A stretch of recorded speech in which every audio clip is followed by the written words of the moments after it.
Es atrodos Latvijas dzelzceļa vēstures muzejā un šobrīd atrodos tajā zonā, ja tā būtu īstā dzelzceļa stacija vai, pareizi sakot, dispečera centrs, tad te būtu uzraksts nepiedarošām personām ieeja aizliegta.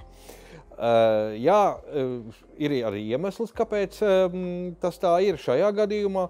Galvenais iemesls būs tāpēc, lai netraucētu dispečeru.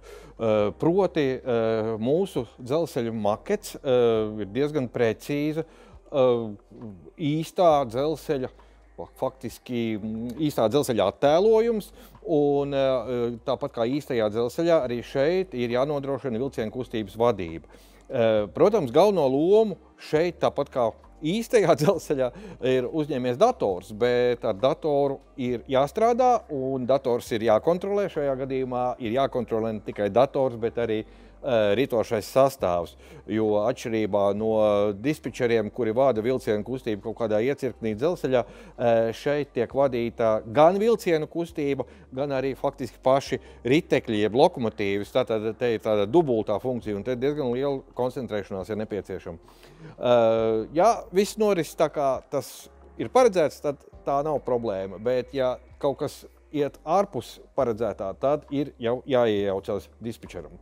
Arī dzelzceļa modeļiem, protams, ir savu pēctecība, savu tehniskā attīstība, un ja pirms 50 gadiem, kad faktiski tika iesākta šī dzelzceļa modeļa būvniecība, galvenokārt, protams, tas attiecās uz ēkām, uz nekustamo īpašumu, jo tas bija tas galvenais, uz ko tika vērsta uzmanība, un to rūpnieciski neražot, tas bija jāizgatavo individuāli. Alfreds Straume, mūsu muzeja ilgadējais darbinieks, ar to nodarbojās vēl pirms muzeja darbības uzsākšanas.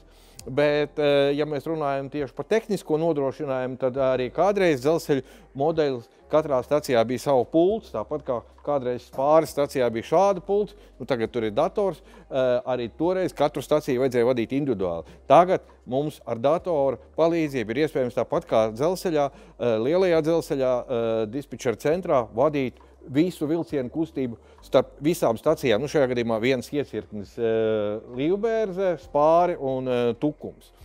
Un papildus vēl visam tam, ja kādreiz dzelzceļa modeļu pirmsākumos un līdz pat faktiski šī gadsimta sākumam visi dzelzceļa modeļi tika darbināti pēc analogā principa, kāds ir spriegums starp sliedēm. Šajā gadījumā tas nav bīstams dzīvībai un arī veselībai līdz 12 voltiem. Tikpat ātri arī proporcionāli brauc lokomotīvi. Šeit jau viss notiek ar digitālo kodu palīdzību.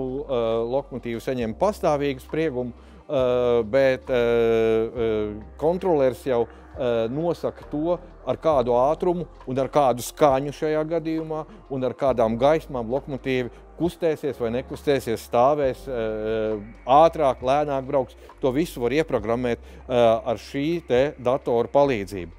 Un arī, protams, pultī sekot līdzi, kā visi vilcieni kustas. Un parasti viss sanāk tā, kā tam ir jābūt.